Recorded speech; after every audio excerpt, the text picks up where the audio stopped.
흔히 임금이 있는 곳을 가리키는 궁궐 안에는 여러 가지 궁이 있습니다. 왕이 정사를 돌보고 거처하는 정궁, 상왕이나 대왕대비가 머물거나 왕이나 왕세자비를 맞아들이기 위한 별궁, 정궁에 변고가 있거나 왕들의 요양을 위해 잠정적으로 머무는 행궁 혹은 이궁이 있습니다. 이 중 정궁은 그야말로 왕실의 으뜸 궁궐이고 이궁은 일종의 정궁을 보조하는 궁궐인 겁니다. 말하자면 경복궁은 정궁이고 창덕궁이나 덕수궁은 이궁인 격입니다. 1104년 고려 숙종이 나라에 여러 재난이 계속되자 이를 막기 위해 풍수지리서를 쫓아 북악산 남쪽에 이궁을 세웠습니다. 조선 개국 후 태조는 경복궁을 창건하면서 이곳을 후원으로 사용했는데 호랑이가 자주 나타나던 터에 태종이 이곳 숲을 지나다 변을 당할 뻔한 적도 있었다는 일화도 있습니다. 그러다가 일제는 조선 왕조의 상징인 경복궁을 가로막아 총독 관절을 짓고 뒤편에 총독 관사를 두었습니다. 북악산과 남산을 잇는 산의 정기가 흐르는 줄기를 잘라 왕실의 기와 민족 정기를 말살하려 했던 것이라고 합니다. 이후 해방이 되자 미 군정사령관 관사로 사용됐다가 1948년 정부 수립 후엔 이승만 대통령이 사용하면서 옛 이름대로 다시 경무대라 불렀고 4.19 혁명 뒤 윤보선 대통령은 관저지붕의 푸른 기와에서 이름을 따 청와대로 바꿨습니다. 헌데 지금의 청와대는 불통과 단절 그리고 왕조 시대를 연상할 정도로 봉건적이고 폐쇄적인 구중궁궐의 권위주의 이미지를 풍긴다는 지적이 끊이지 않았습니다. 우선 현재의 청와대는 노태우 대통령 때 만들어졌는데 어설픈 양식이라는 비판이 따랐습니다. 한국적으로 하기 위해 목조 흉내를 냈지만 콘크리트 건물에 색을 입히고 그 위에 계량기와를 얹은 족보 없는 건물이란 이유입니다. 해서 당시 건축계에서는 이를 박조 건축이라 부르며 조롱했다고 합니다. 박조 건축은 박정희와 조선시대의 건축을 합친 말입니다. 게다가 대통령이 직무를 보는 청와대 본관과 생활공간인 관저, 보좌관과 비서진이 근무하는 3개의 비서동, 취재진이 상주하는 춘추관 등이 모두 멀리 떨어져 있습니다. 대통령 관저는 본관에서 200m 정도 떨어져 있고 비서동에서 600m이며 비서동은 직선거리가 500m 정도나 되고 비서실장이나 수석비서관이 대통령을 만나기 위해서는 2개의 경비 관문을 통과해야 하는데 15분에서 20분 정도 걸린다고 합니다. 이 때문에 참모들이 하루 종일 대통령을 못 만나는 경우도 많을 뿐 아니라 대통령이 집무실에 있는지 관저에 있는지 잘 알기 어렵다고 합니다. 내부는 더 문제가 많다는 지적입니다. 웅장한 본관 2층의 대통령 집무실은 규모부터 권위적입니다. 운동장만큼이나 크게 느껴지는 집무실에는 대통령이 사용하는 책상과 회의용 탁자뿐인데 출입문으로부터 책상까지의 거리가 15m나 됩니다. 해서 구조 자체가 사람을 주눅들게 하다 보니 대통령 집무실에 들어간 고위 관료가 뒷걸음질 나오다 넘어졌다거나 너무 긴장해 오줌까지 쌌다는 일화가 있을 정도라고 합니다. 본관 전체 면적은 25평대 주거 공간의 1000배란 계산입니다.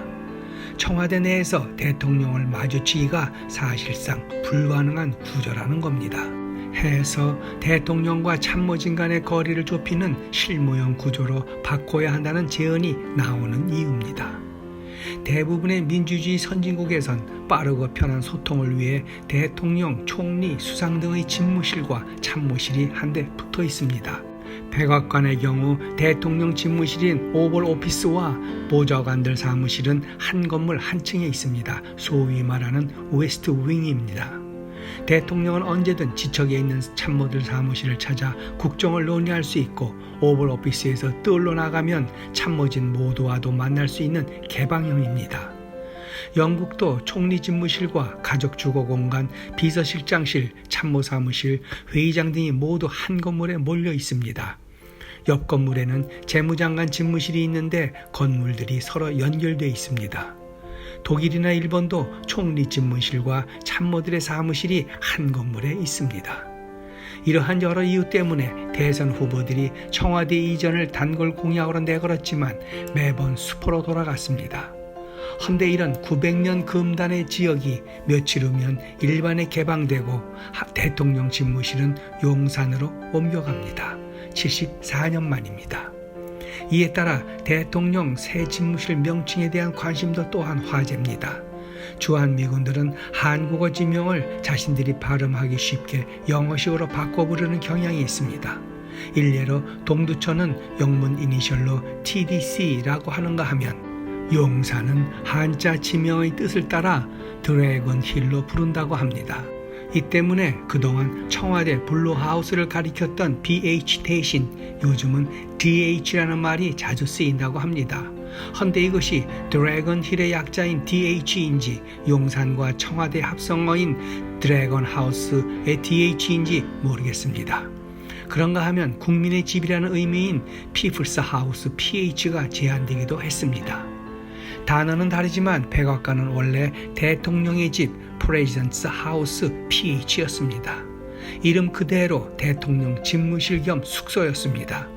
1812년 영국과의 전쟁 때 영국군이 불을 질러 시커멓게 탄 외벽을 백색 석회로 단장하면서 1901년 리모델링을 한 후 공식 명칭으로 채택했습니다.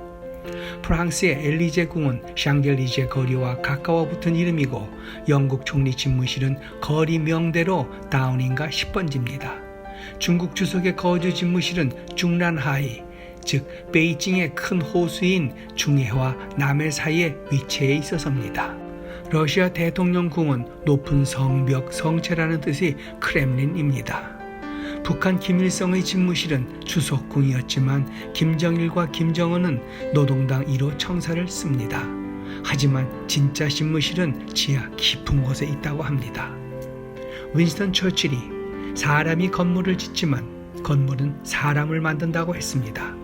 이는 이제 대통령의 새 집무실도 시대에 걸맞게 권위적이고 비밀스러운 위상보다는 개방적이고 실리적으로 국민의 눈높이와 맞는 민주적 공간 구조로 거듭나야 할 것이며 아울러 국민과 함께하며 국민을 섬기려는 마음에서 나오는 리더십을 일깨우는 말일 겁니다.